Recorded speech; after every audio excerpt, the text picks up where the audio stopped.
In this video, we explore a chilling case where romance turned into a nightmare. Criminal investigations depend on cutting-edge technology that helps identify suspects faster, more accurately, and more effectively. It also makes it almost impossible to hide evidence. In the past, investigators mostly relied on comments from witnesses and other small clues. But now, the most important things are cutting-edge tools and research methods. However, do they always work perfectly? Especially when someone from the outside is trying to mess with the investigation. Karen Redd's case is one of the most complicated, confusing, and well-known in American law in the last few years. The police officer who was married to her became the main suspect in his death, which happened in very strange and still unknown ways. But bad weather made it harder to do the study, and evidence kept showing up and disappearing in strange ways. This crime has still not been solved as of today. Before we continue, I'd love to know, where are you tuning in from? Whether you're watching from home, work, or on the go, drop your city or country in the comments below. It's always amazing to see how far these stories reach, and if you're enjoying this deep dive into true crime, don't forget to like, subscribe, and turn on the notification bell so you don't miss what's coming next. Now, let's get back into the case. Karen Reed was born in Blacksburg, Virginia in October 1977. She got a well-known degree in economics and finance and worked her way up the job ladder. Karen was bold, driven, and sure of herself. According to people who knew her, she was also very pretty and had a strong personality, which made it hard for her to keep stable relationships. John O'Keefe was born and raised in Massachusetts, where his whole family still lives. The youngest in his family, he grew up with his sister. His folks said that he was very responsible and mature for his age, ready to help out at all times. He did well in school, played sports, and dreamed of becoming a police officer since he was a child. As soon as he finished the police school, he got a job as an officer in Canton, Norfolk County, Massachusetts. In 2018, John's younger sister and her husband were killed in a terrible car crash. They were taking care of a son and a daughter who were not yet adults. The two could have been sent to state care, but their uncle took them in and became their formal guardian. He made his house their home. John and Karen met for the first time at a friend's birthday party in 2005. Their talk was nice, but things didn't go any further at that point. After a few years, they ran into each other again. This time, their meeting turned into a friendship, which then turned into a relationship. But the relationship wasn't solid at all. They were on and off for years, never quite able to settle down. Karen, 44, and John, 46, were living together in his Canton home. By the beginning of 2022, John was a police officer who had been on the job for almost 20 years. Karen was a financial researcher at a big company and also taught at the well-known Bentley University. Both had good jobs and enough money to live on. They weren't in a hurry to start a family, though for different reasons. Thursday, January 28, 2022, Karen and John went to one of Canton's most famous bars to meet up with friends. The people in the group were having fun by drinking, talking, and laughing. It looked like everything was fine. People who saw the couple that night said they looked calm and happy. They were making plans for the weekend and didn't seem tense or angry. There were no fights or arguments. In fact, they seemed to be in sync as they talked, joked, and even asked their friends to go on a ski trip with them. At around 11 p.m., the couple chose to skip the bar. The next place they went was Brian Albert's house, where there was a party going on. John had known Brian for a long time and worked with him. That night, a lot of people came to his house, and many of them were police officers, lawyers, and other people who worked in the court system. Around midnight, a Lexus LX SUV that belonged to Karen pulled up next to the Albert house. Heavy snow fell, and strong winds blew through the area on that extremely cold winter night. There were no people on the streets, so no direct witnesses could be found later. The car was stopped for about 15 minutes and then just drove off. Karen says that she and John got into a fight in the car. She didn't want to go to the party, but John insisted, so she went in without him. There was some time spent waiting in the SUV for him. Karen hoped he would come back and they could leave together. But when it was clear he wasn't coming back, she got mad and drove home by herself. Karen couldn't fall asleep at Jay's house. She was mad about how things turned out. Between midnight and 1 a.m. until 4 a.m., she had called and texted John more than 50 times and was very angry with him. She never heard back from them. Around 4:30 in the morning, Karen fell asleep for a short time because she was so tired. When she woke up, she was sure John would be home and ready to have a serious talk with him. But as soon as she opened her eyes and saw the time, she felt scared. John still hadn't come back at 6 a.m. He wasn't answering his phone or going back to texts, something that is not at all like him. Even when they got into big fights in the past, he would calm down quickly, make up, and always come home.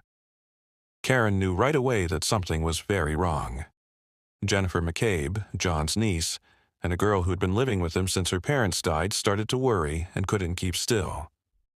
Karen began calling her friends to see if anyone had seen or heard from John since the night before. No one had talked to him.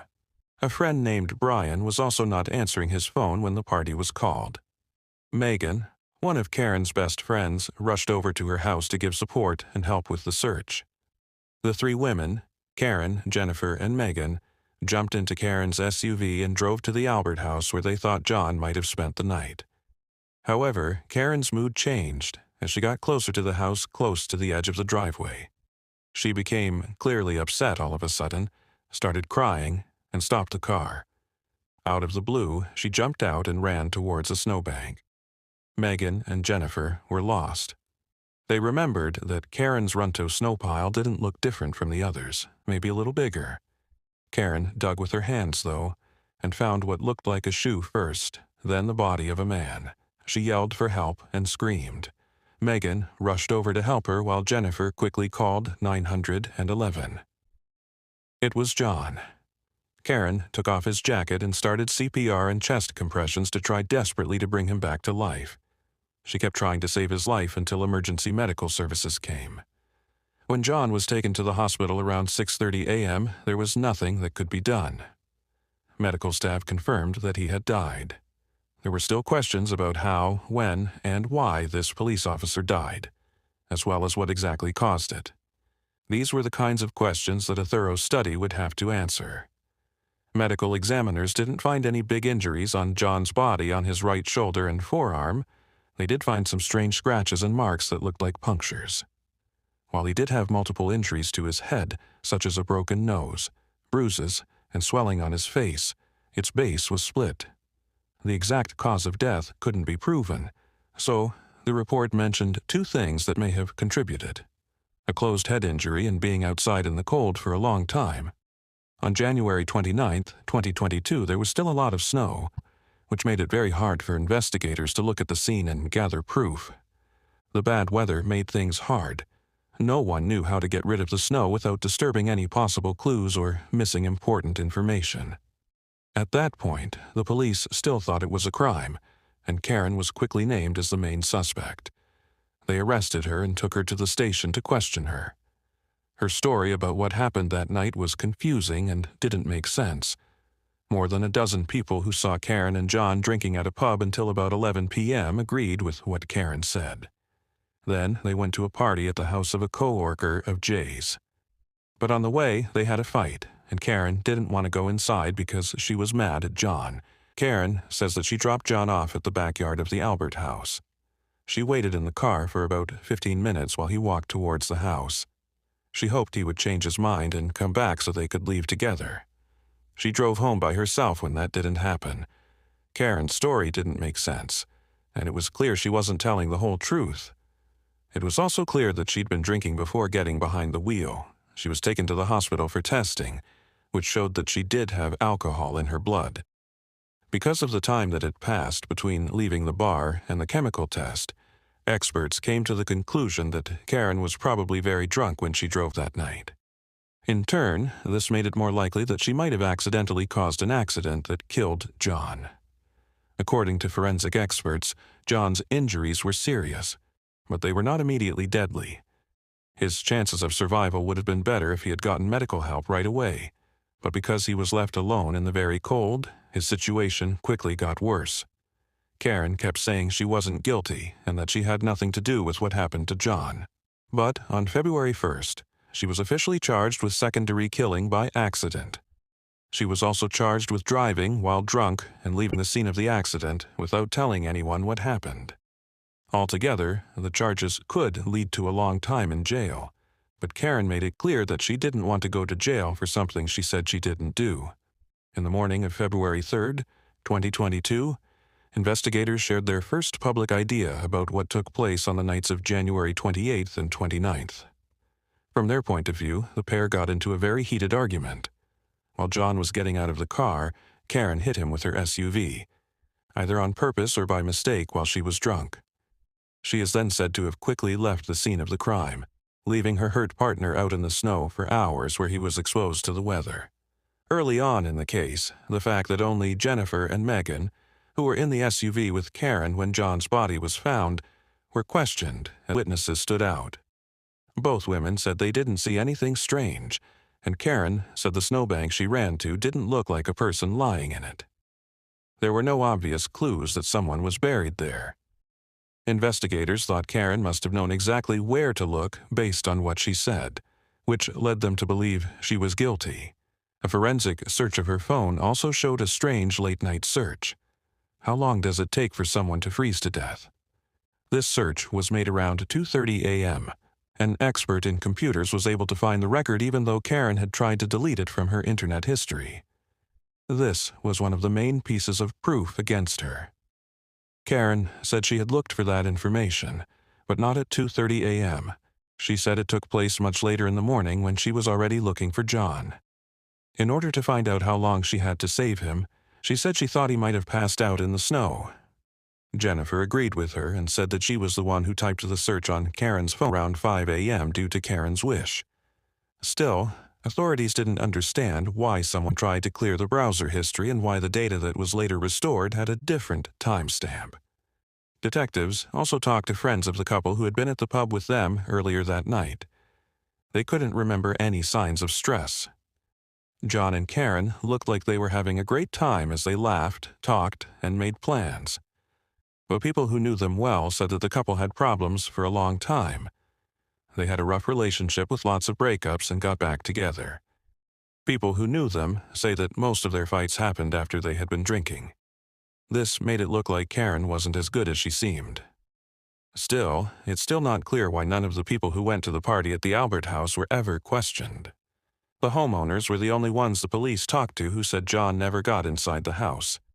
At that point, they were done with it. There was no search done at the house.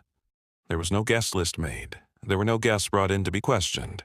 Since the Albert house and other nearby homes did not have surveillance cams, it was very hard to put together the timeline. But what about all the other people who were there that night? Throughout the evening, people were coming and going. Some looked out a window, gone outside to get some fresh air, or listened. Why were these possible witnesses never asked what they saw? There was a delay in making the party guest list until 1 week after the event. Also, it was another week before possible witnesses were questioned one by one at the police station. But everyone who was asked said they hadn't seen or heard anything. Some said they couldn't remember much of the night because they were so drunk. A surprising turn of events happened when pieces of a car's taillight were found at the scene of the accident days after it happened. These pieces fit with Karen's Lexus LX's right rear brake light. The pieces were discovered right where John's body had been.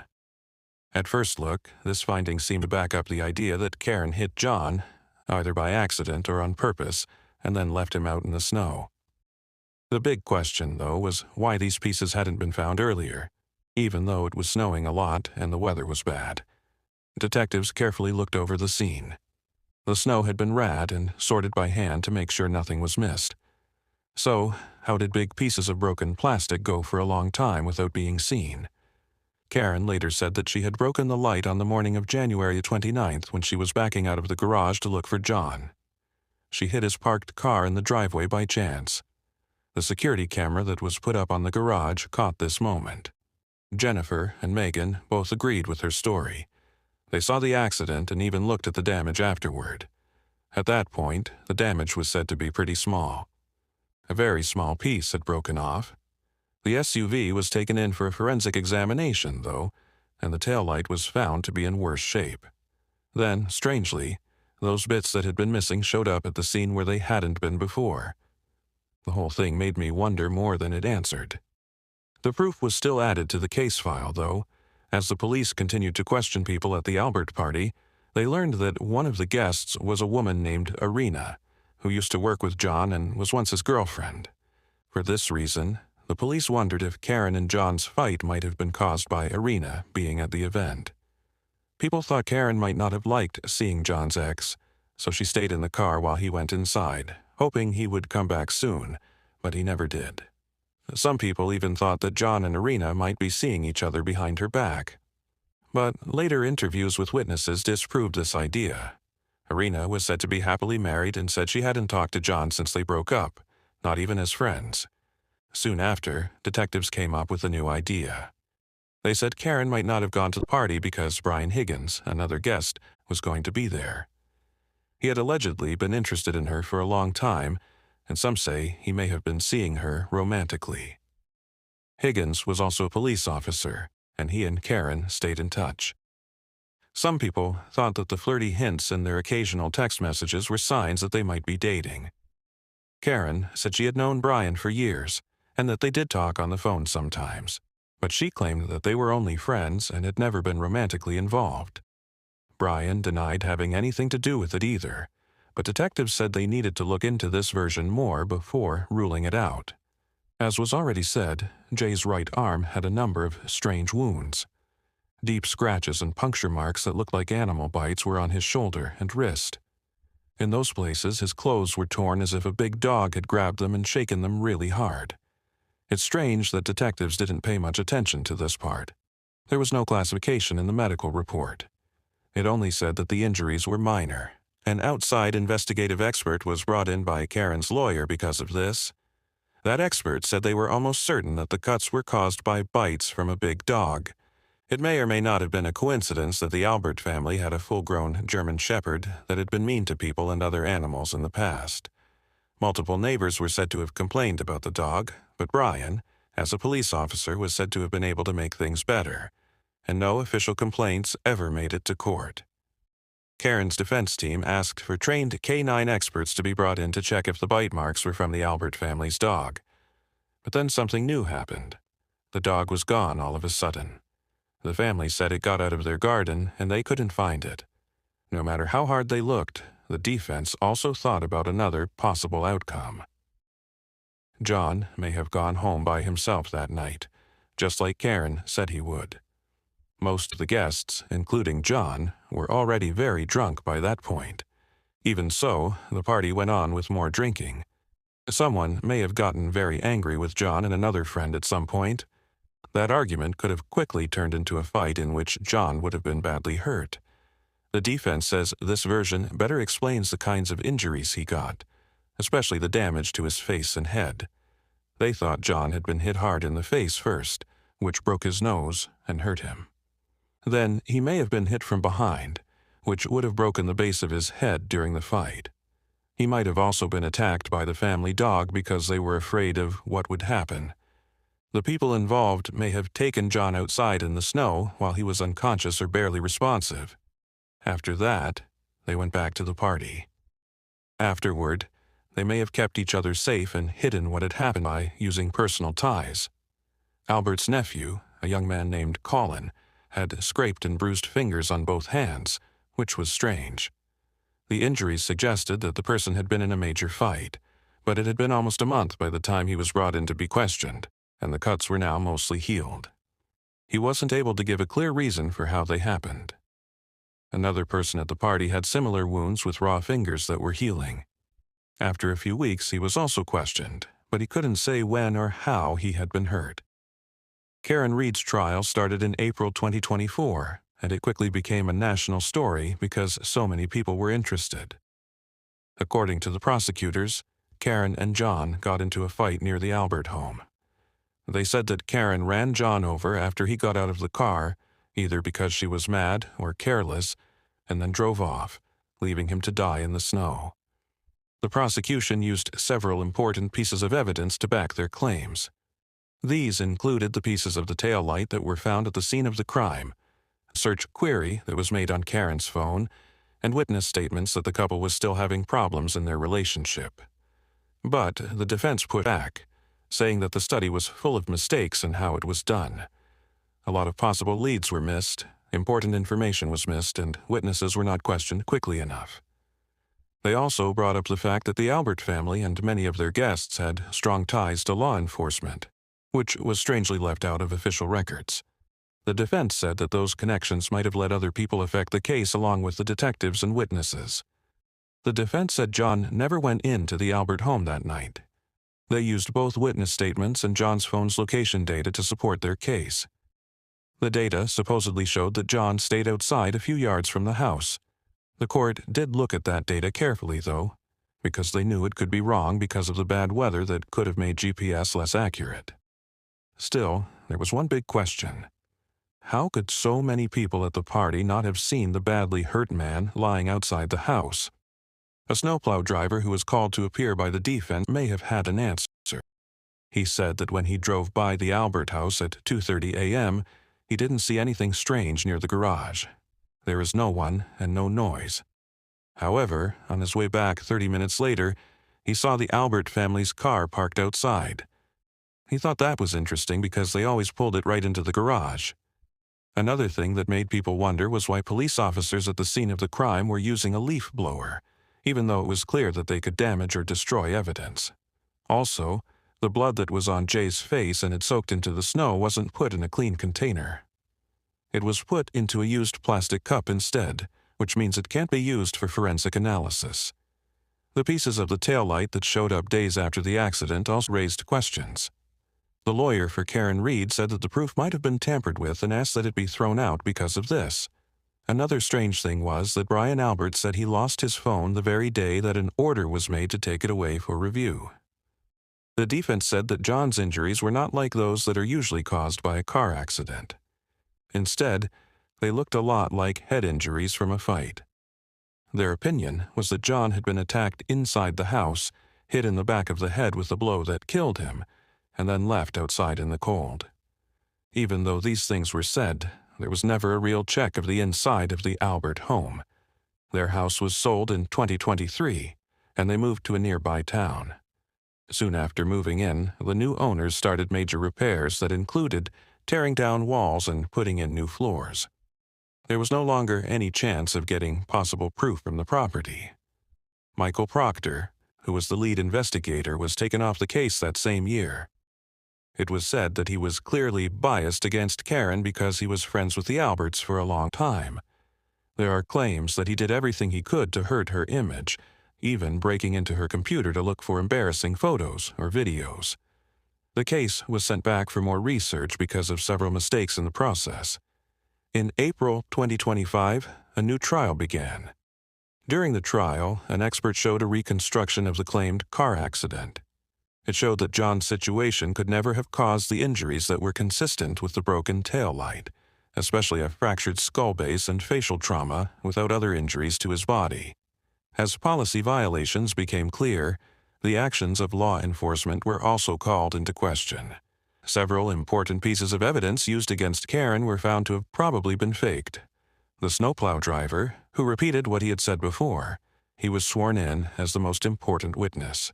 Karen Red was found not guilty of second-degree manslaughter in leaving the scene of the crime on June 16, 2025. She was let out of jail, but she had to do 1 year of probation for driving while drunk. Unfortunately, the case of John O'Keefe's death is still open. Thank you for watching this heartbreaking story. Don't forget to leave your thoughts below and subscribe to the channel for more cases. Until next time, stay safe.